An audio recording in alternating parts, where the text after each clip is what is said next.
Mohon perhatian, jimat sajian malam Jumat segera dimulai.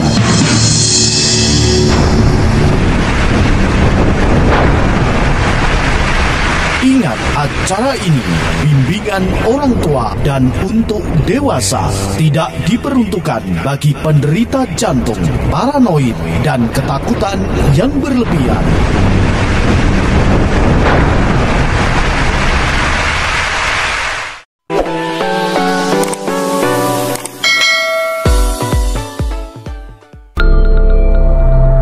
Yang Anda saksikan dan dengarkan saat ini, cerita misteri Kampung Pengantin seri yang ke-7.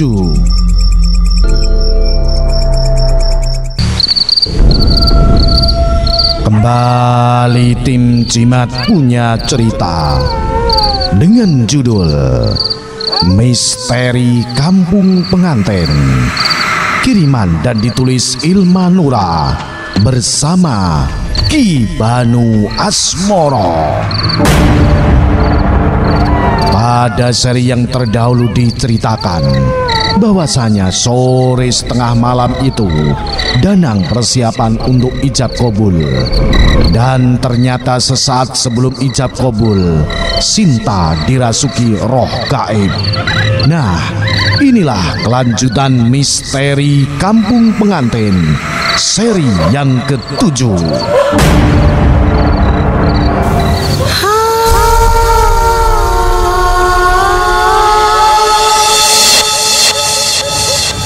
Di lain tempat, Qadir masih terbaring di samping kerangka manusia itu. Tangannya memeluk pinggang yang sebenarnya tak bisa disebut pinggang. Semuanya hanya tinggal tulang belulang yang terputus. Hanya saja Qadir selalu menyusunnya kembali. Beberapa kali ia tetap menciumi pipi, bibir dan kening kerangka itu dengan gairah. Bahkan sesekali Qadir melakukan hubungan intim. Istriku, aku sangat mencintaimu. Apa kau juga mencintaiku? Qadir berbicara seolah si kerangka menjawab semua pertanyaan-pertanyaannya. Lalu Qadir beranjak duduk. Ia terbengong, lalu sesekali sambil tersenyum. Dulu kau itu cantik sekali. Cantik sekali Sekar. Saiki piye rapiye kowe ya tetep ayu, cantik di mataku ya wong ayu. Andai saja ya dulu aku tak meninggalkanmu ke kota, mungkin aja kamu gak akan menikah dengan lelaki keparat itu. Tiba-tiba tangannya mengepal dengan pandangan menajam. Ia berbalik menatap kerangka wanita itu. Kamu jahat, kamu tega Sekar, kau jahat, kau tidak mencintaiku. Kenapa? Qadir mulai tak bisa mengendalikan emosinya. Ia naik ke atas ranjang itu lantas memukuli tulang belulang itu. Kemudian ia memegang tulang leher dan seolah mencekiknya. Mati kau, mati wanita jalang. Selanjutnya kerangka itu berserakan kembali seperti biasanya. Jika Qadir sudah tak bisa mengendalikan emosi, tetapi setelah itu ia akan memasangnya kembali. Namun kali ini tidak. Qadir berdiri dan berjalan keluar rumah tak terurus itu.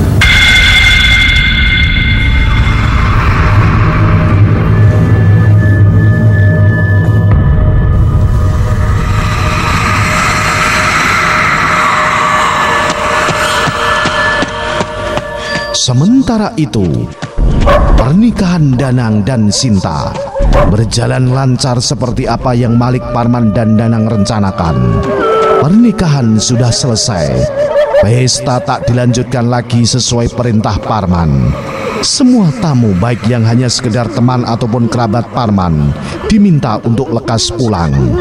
Semua memang menerka-nerka ada apakah gerangan, namun tak dipedulikan Parman.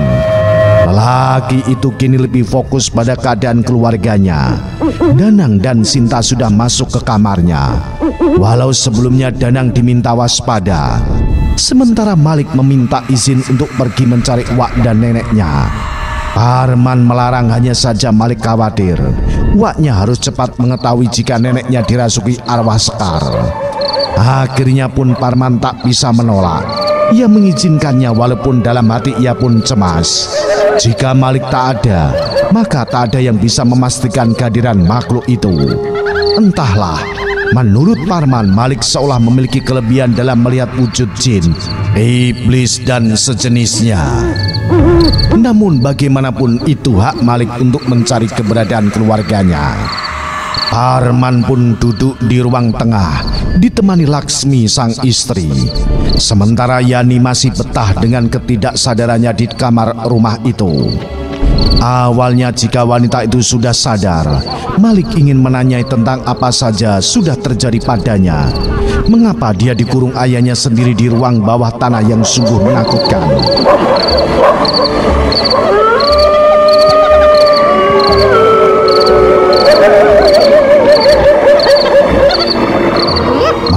Malam memang sudah menjelang.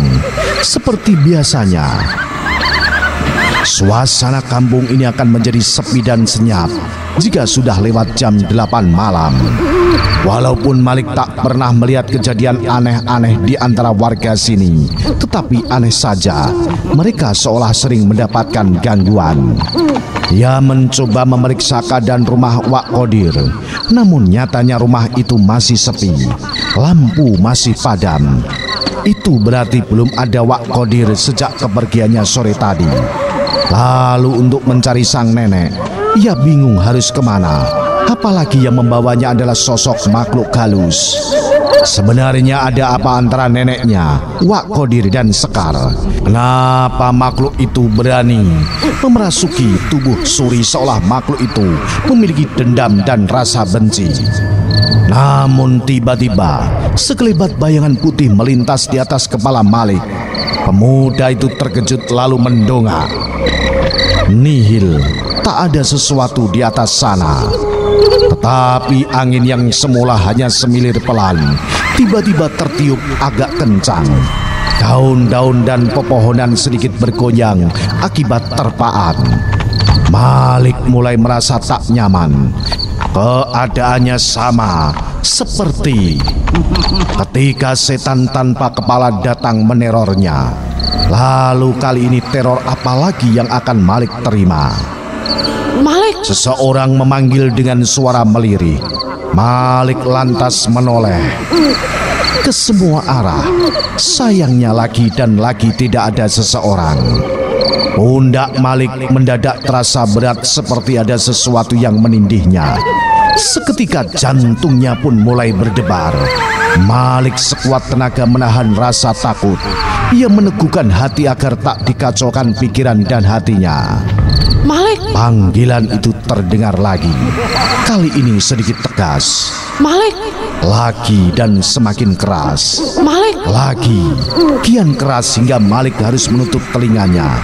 Lalu tiba-tiba lengkingan itu membuat Malik terjengkang walaupun tanpa wujud. Malik tak tahan, telinganya serasa akan lepas. Siapa kau? Pertanyaan Malik pun dibalas suara tawa yang membuat siapa saja mendengarnya akan merinding ketakutan. Suara seorang perempuan mengikik dengan nyaring. Padahal di sana hanya ada Malik. Malik kian was-was, tetapi ia tidak bisa apa-apa selain mendengar suara itu semakin mengganggu perjalanannya. Kau ingin bertemu nenekmu? Siapa kau? Tanya Malik ulang. Aku pengantinmu. Sekar? Iya, aku Sekar, Malik. Kau ingin bertemu nenekmu yang tengah sekarat itu? Kurang ajar kau, iblis jalang. Tiba-tiba tubuh Malik serasa dihantam balok kayu hingga ia terhuyung dan terbatuk-batuk. Jaga mulutmu, bocah edan. Nenekmu yang jalang, heh? Kembalikan nenekku sekarang. Baiklah, asal kau ikut aku ke alam di mana nenekmu kusiksa. Malik terkejut. Maksud kau apa? Kau akan tahu jika kau menyetujuinya, Malikku sayang. Pemuda itu terdiam sejenak. Hatinya gelisah antara mau dan tidak. Jika tidak, bagaimana bila iblis itu benar-benar menahan sang nenek di alam gaib? Jika ia belum tahu akankah bisa keluar dari alam iblis itu jika sudah menemukan neneknya. Malik mengembuskan nafas lalu berkata, "Baiklah, aku bersedia." Lantas tawa wanita itu menggema. Tiba-tiba Malik seakan dihantam lagi benda keras. Bedanya, kali ini pandangan Malik menjadi gelap dan tubuhnya serasa melayang lalu dijatuhkan keras. Dengan pelan Malik membuka mata. Tak berapa lama ia membelalakkan matanya melihat pemandangan yang menurutnya aneh. Nenek?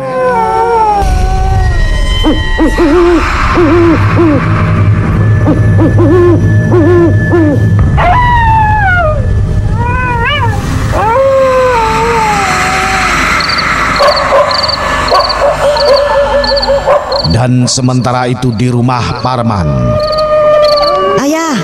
Danang berteriak dari dalam kamar. Parman panik dan langsung menghampiri kamar anaknya. Sayangnya pintu itu dikunci dari dalam. Danang, buka pintunya. Danang, buka pintunya. "Tidak bisa ya, pintu ini terkunci sendiri. Danang pun tak bisa membukanya." Perasaan Laksmi dan Parman mulai tak tenang. Sedangkan Malik belum kunjung datang. Entahlah Bu, Bapak juga belum bisa berpikir. Malik pun belum kunjung kembali. Sial. Ujungnya yang hanya Parman bisa adalah mengumpat dan mengutuk makhluk yang kini tengah merasuki tubuh Sinta. Danang terkejut ketika melihat kelakuan istrinya yang aneh. Lalu lebih mengejutkan ketika tawa terkikik sambil merayap di dinding kamar seperti cecak. Kini Sinta menatap Danang dengan pandangan tak sabar ingin menyantap. Liur yang keluar dari mulut makhluk itu berwarna hijau pekat. Danang ketakutan. Lelaki itu hanya bisa merapatkan tubuhnya ke tembok. Jimat yang ia bawa nyatanya tak berguna sampai-sampai Danang membantingnya. "Sial, ternyata iblis itu merasuki Sinta." Teriak Danang lagi memberitahu keadaannya dan istrinya di dalam. Parman dan Laksmi makin shock. Lalu tubuh makhluk itu meloncat ke arah Danang. Lelaki itu berteriak, Danang, kenapa kamu? Danang, kamu kenapa? "Ayah, tolong aku, Sinta akan memakanku." Di luar, Parman mencoba mencari cara agar bisa membuka pintu kamar itu. Bu, cari linggis. Titah Parman pada istrinya. Laksmi pun lantas berlari ke sana kemari mencari linggis atau sejenisnya. Kemudian didapatkanlah linggis itu. Dan Parman terus-menerus memukul gagang pintu itu dengan linggis atau menghantam permukaan pintu sampai pintu itu rusak. Parman berhasil membuat lubang. Ketika mengintip, ia sungguh terkejut dengan wujud Sinta saat ini, seperti jelmaan kodok hijau. Iblis apakah itu? Bukannya yang mengejar nyawa Danang adalah arwah Sekar? "Pak, ayo bongkar lagi." Parman dengan sekuat tenaga membongkar pintu berbahan jati itu. Semakin lama pria itu mulai kelelahan. Namun lubang yang dibuat semakin lebar hingga akhirnya pintu pun berhasil tumbang didobrak. Danang pun beringsut menghampiri ayah dan ibunya di luar. Iblis itu tersenyum miring. "Matilah kalian!" Teriak Sinta dengan tubuhnya merayap di langit-langit rumah dengan cepat. Parman, Danang, dan Laksmi terbirit-birit menghindari makhluk itu. Sayangnya, Parman terlempar keras ke arah lemari kaca hias akibat hantaman lidah yang menjulur panjang dari makhluk itu. Tubuh Parman terjatuh ke lantai dengan darah mengalir di seluruh tubuhnya. Laksmi menutup mulutnya. Ia terkejut melihat kejadian yang sekejap mata. Parman meninggal. Lalu Danang dan Laksmi menghampiri tubuh Parman yang tak bernyawa itu. "Siapa kau sebenarnya?" "Aku adalah makhluk suruhan majikanku. Dia menumbalkan keluarga kalian untuk makananku." "Siapa majikan kau? Apa dia rojak?" Bahkan lelaki itu pun sudah menjadi mayat di dalam rumahnya. Jadi, Iya Danang, majikanku adalah Qadir. sejurus kemudian makhluk itu pun menghantamkan kembali lidah berliur itu pada tubuh Laksmi dan Danang. Keduanya terlihat sekarat hingga akhirnya tak bernyawa kembali. Setelah itu makhluk itu pun menghilang dalam terpaan angin yang masuk lewat jendela rumah itu. Tanpa diduga, Yani terbengong sambil menutup mulutnya. Wanita itu menyaksikan kejadian tadi dan mendengarkan jika ayahnya, Rojak, pun sudah mati oleh Qadir.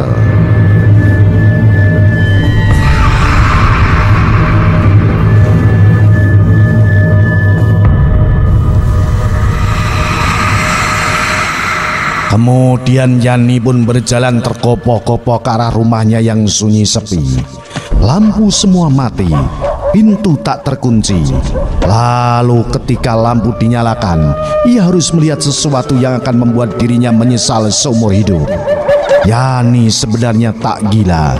Ia hanya pura-pura untuk tak terlalu mengenang mendiang suaminya dan tak terlalu membuat semua orang curiga dan ingin tahu apa yang terjadi pada malam itu. Yani meraung di ruang tengah, di mana sang ayah mati terkapar dengan lehernya berlubang dengan darah di mana-mana. Yani tak sanggup menatapnya. Apa ini juga merupakan azab dari Tuhan karena ayahnya seorang yang menyekutukan Tuhan. Namun bagaimanapun itu tetap saja Yani tak menerima dengan ikhlas. Terlebih memang ada seseorang yang sengaja membunuh ayahnya. Dengan masih menangis, Yani berjalan mengelilingi rumah dan juga masuk ke ruangan di mana Rojak melakukan ritual setan itu. Di sana banyak sesajian dan foto Danang beserta keluarganya. Yani mengernyit heran. Jadi benar iblis yang ayahnya sembah itu iblis yang membunuhnya juga. Qadir memang licik. Pria tua itu tak ada habisnya, masih serakah. Setelah membunuh suaminya Karyo, ia juga membunuh ayahnya. Yani makin meraung di ruangan itu ketika mengingat kejadian setahun lalu.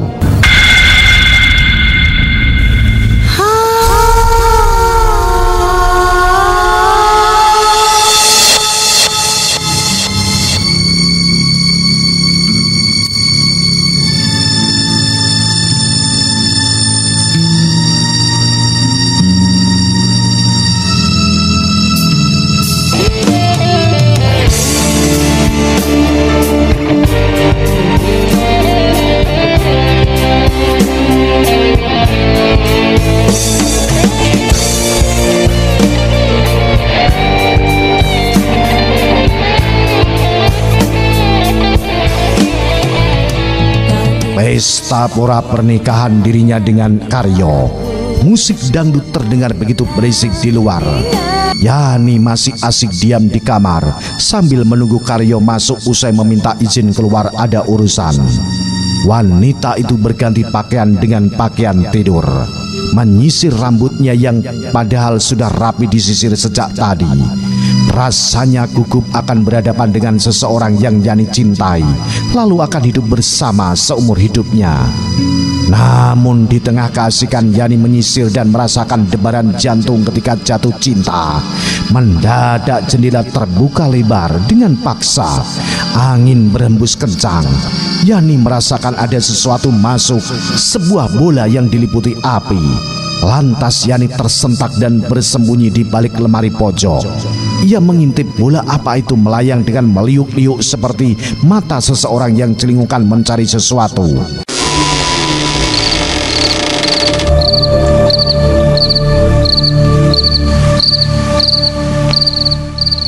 Lalu pada saat itu juga sosok Karyo masuk membuka pintu. Karyo tak kalah tersentak melihat sesuatu yang masuk ke dalam kamar mereka. Saat itu Yani mendengar Karyo sempat berbicara. "Suruhan siapa kau? Apa kau mengincar saya untuk dijadikan tumbal?" ucap Karyo dengan nada berbisik karena takut terdengar oleh orang-orang di luar. Namun sejurus kemudian bola api itu terbang dan menerjang Karyo. Lelaki itu kerasukan. Matanya menyala merah dengan melotot. Karyo bersikap tak wajar. Lelaki itu berjalan kaku dan mencari seutas tali. Lalu akhirnya Karyo mendapatkan tali yang tergantung di paku yang tertancap di dinding.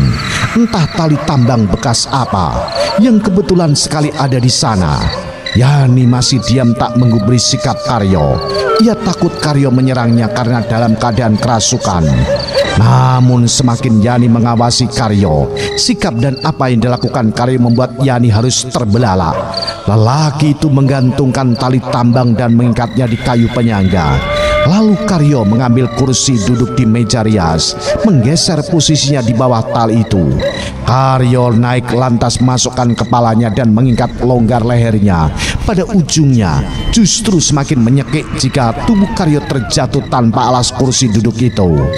Yani ternganga dalam hitungan detik ketika suaminya benar-benar bergerak kesusahan napas.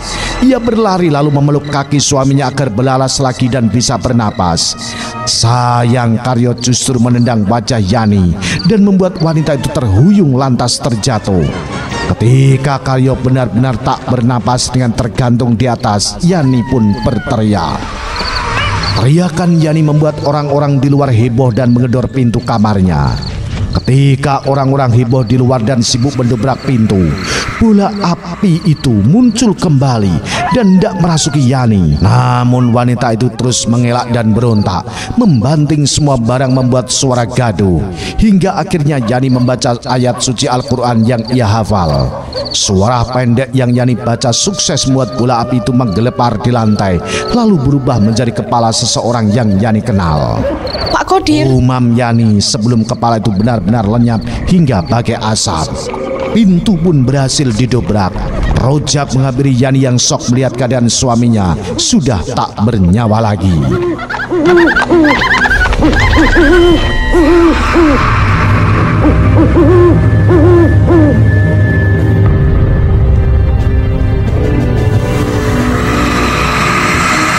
Walau kematian suaminya sudah lama, namun gunjingan tetangga tak akan ada hentinya, dan itu membuat Yani semakin sakit dan tertekan.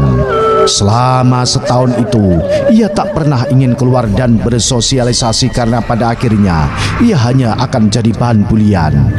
Bukan hanya itu yang menjadi bahan gunjingan tetangga, kaburnya sang ibu dan perginya Diman sang kakak membuat Yani semakin malu. Bukannya mendapat hiburan, ia malah harus kehilangan lagi orang-orang yang harusnya mendukung Yani agar tetap tegar. Sedangkan Rojak, ayahnya, masih bersikap baik, tapi tak pernah ingin menanyakan kabar ataupun apa. Hanya menyiapkan makanan lalu pergi tanpa pamit dan pulang tanpa menyapa. Hingga keadaan ekonomi keluarganya mulai jatuh lagi. Sampai akhirnya Rojak pun tergiur untuk melakukan pesugihan yang sudah menjadi rahasia umum warga sana. Yani tak terima ayahnya melakukan itu. Namun ketika Yani mencoba melarang, ia hanya akan mendapat pukulan dan kekerasan lainnya. Yani pun menyerah. Kadang ada segelintir orang yang mencoba mengorek informasi tentang kematian Karyo. Ingin rasanya ia bongkar dan bilang jika itu ulah Qodir. Namun tak akan ada yang percaya karena warga sana mempercayai Qodir sebagai warga yang baik dan ramah. Padahal Yani tahu dari ayahnya jika Qodir sudah lama bersekutu dengan iblis. Dan akhirnya Yani hanya bilang bola api saja untuk jawaban. Warga yang kebingungan mendapat jawaban seperti itu malah membuat gosip baru dengan bilang jika Yani menjadi gila. Sikap Yani mendengar itu hanya pasrah. Biarlah orang menganggapnya gila. Itu salah satu cara hidupnya tentram. Bapak, Yani tergugu di depan meja pesugihan itu. Dalam pikirannya tiba-tiba wanita itu mengingat orang yang pertama kali bersikap baik pada Yani. Dia adalah Malik. Sejurus kemudian Yani pun tergesa keluar berniat mencari sosok Malik. Sementara itu di kediaman rumah Qodir, asap itu terus mengepul dari cawan yang dibakar dengan ramuan dan menyan. Bau di dalam kamar itu sudah tak karu-karuan. Namun tak sedikit pun membuat orang yang membakarnya terbatuk atau terganggu. Ia justru semakin asik melakukan aktivitasnya.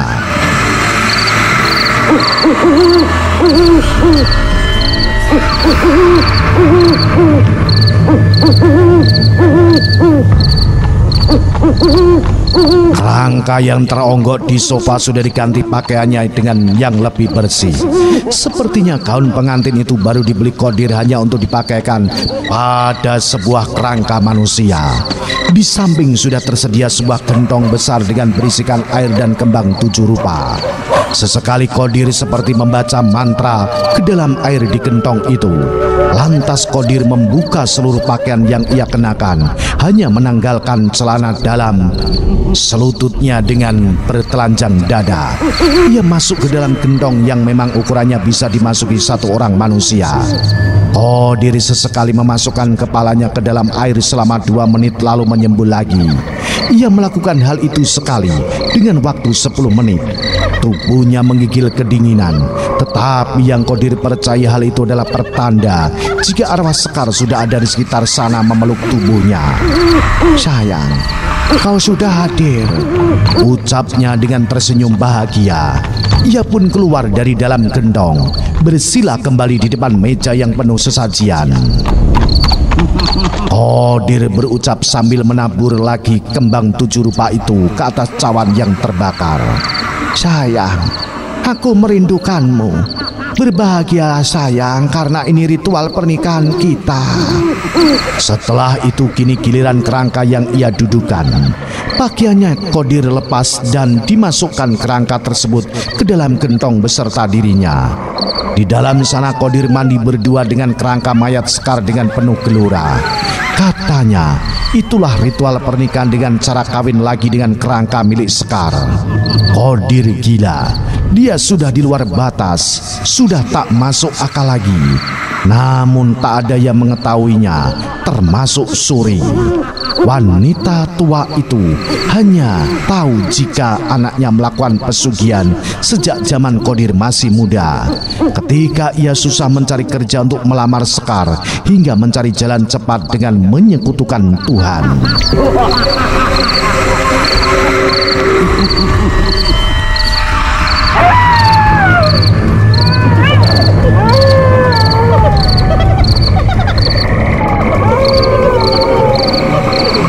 Hari berlalu dan Yani masih tak bisa menemukan Malik. Kemanakah pemuda itu pergi? Apa mungkin Malik kembali ke kotanya? Kelak Yani begitu. Ia terduduk di depan teras rumah Qadir, menunggu kedatangan Malik. Sayangnya yang datang bukan Malik melainkan Qadir. Pria itu berjalan lunglai seperti tengah mabuk. Matanya merah, wajahnya kusut, tetapi tubuh Qadir tampak mengurus. Yani sebenarnya gemetar, tidak berani menatap dan berhadapan dengan orang yang sudah membunuh ayahnya. Namun untuk saat ini dirinya tidak boleh gegabah, terutama Malik belum ia temukan. Jadi tak akan ada kawan untuk melawan Qadir. Qadir pun terdiam menatap wanita muda yang berdiri di depan rumahnya. Keningnya mengkerut dengan mata telernya. Kamu, telunjuk Qadir mengarah pada Yani. Saya, ucap Yani cemas, takut sesuatu terjadi padanya. Hah, ya, kamu anak si tua bangka rojak ya. Sekarang aku puas mendengar dia mati. Yani tertegun dengan dada sesak. Ingin rasanya ia merobek mulut laki tua itu juga untuk membalas dendam. kenapa Anda bunuh bapak saya? Tanya Yani membuat Qadir terdiam. Lalu detik kemudian tersenyum miring. Karena dia lelaki brengsek. Aku membenci tua bangka itu. Qadir memaki sambil berjalan terhuyung, lantas menubruk pundak Yani sampai wanita itu tergeser ke samping. Yani masih tak mengerti dendam apa yang lelaki tua itu simpan mengenai ayahnya. Ada beberapa PR untuknya sekarang, mencari Malik sampai ketemu dan ikut menguak misteri kampung pengantin ini. Karena bagaimanapun dua pria yang sangat Yani sayangi tewas di tangan Qadir semua. Jika bisa Yani pun ingin membunuh tua bangka Qadir dengan tangannya sendiri. Yani menoleh ke arah Qadir yang sudah hilang di balik pintu rumah itu. Mengetahui Malik tak ada di sini, Yani pun pergi meninggalkan rumah itu. Di dalam rumah, Qadir berdiri di balik jendela mengawasi Yani. Ia penasaran kemana keponakannya menghilang.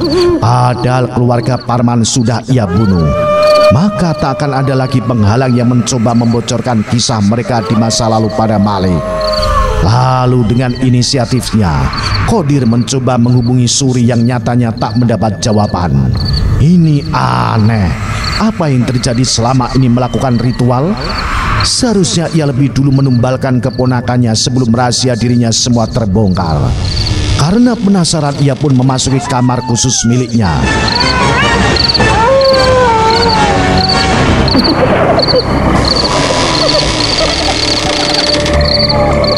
Ternyata di sanalah Qadir melakukan ritual pesugihan dan memanggil arwah peliharaannya.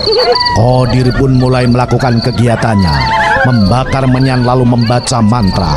Tak terhitung lama tiba-tiba sebuah asap mengepul di langit-langit ruangan itu dan muncullah sesosok makhluk yang membunuh keluarga Parman, Rojat, Karyo dan juga orang tua Malik dulu. Ada apa kau memanggilku? Ampun, Mbah. Hambanya ingin tahu apa yang terjadi selama hamba melakukan ritual pengantin, ucapnya sambil membukukan badan. Dia datang, Qadir. Qadir tampak kebingungan. Dia siapa, Mbah? Sekarsari. Mata Qadir terbuka lebar. Maksud Mbah? Wanita itu datang, Qadir, mencari siapa yang telah membunuhnya. Dan dia mulai dari merasuki ibumu dan membawa ibumu ke alamnya. Apa? Qadir terpekik tak percaya. Lalu Malik? Sekar mengajak Malik ke sana untuk menunjukkan semuanya. Dan ini gara-gara kebodohanmu membiarkan bocah kurang ajar itu datang ke sini. Ampun, Mbah. Hamba ceroboh dan tidak mengira semuanya akan kacau seperti ini. Mohon beri hamba kekuatan, Mbah, untuk bisa masuk ke alam di mana Sekar membawa ibuku dan Malik. Sayangnya itu nggak bisa. Yang mampu masuk ke alamnya hanya orang yang diinginkan wanita sialan itu. Lantas hamba harus bagaimana, Mbah? Kau harus menarik wanita itu untuk keluar dan bertemu kau dan juga aku. Sudah lama aku menunggu wanita sialan itu. Lalu setelah itu makhluk tersebut hilang. Qadir meremas ujung meja dengan kesal. Sekar!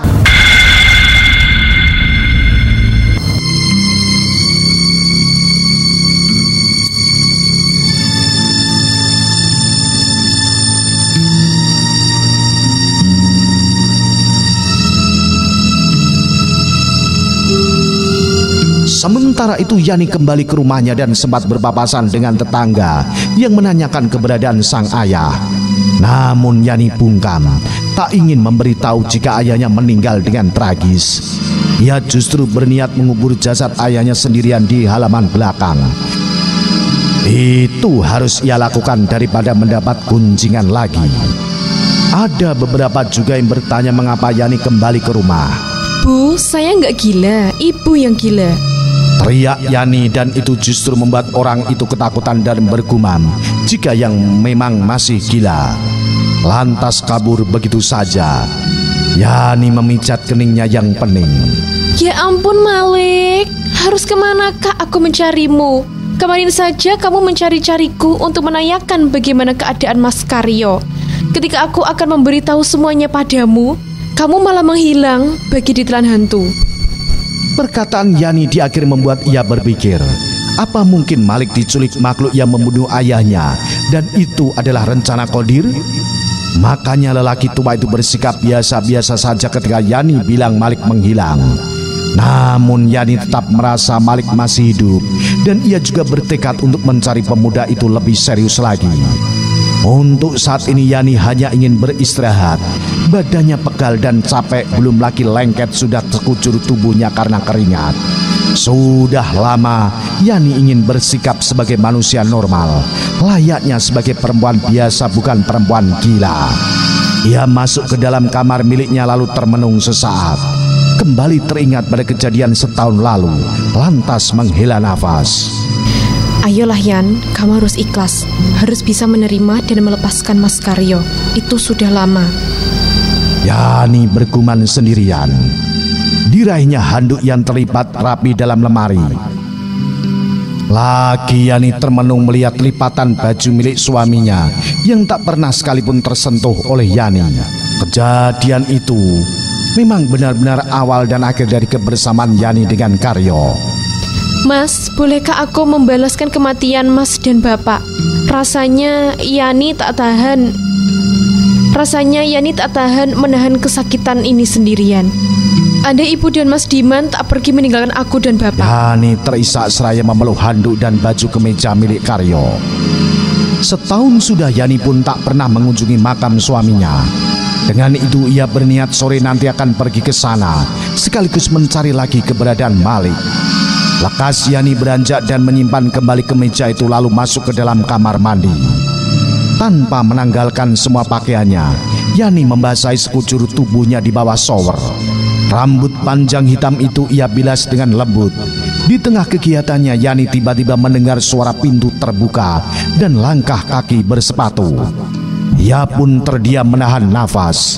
Shower pun langsung ia matikan dan Yani menggeser tubuhnya ke balik tirai penghalang karena pintu kamar mandi berkaca.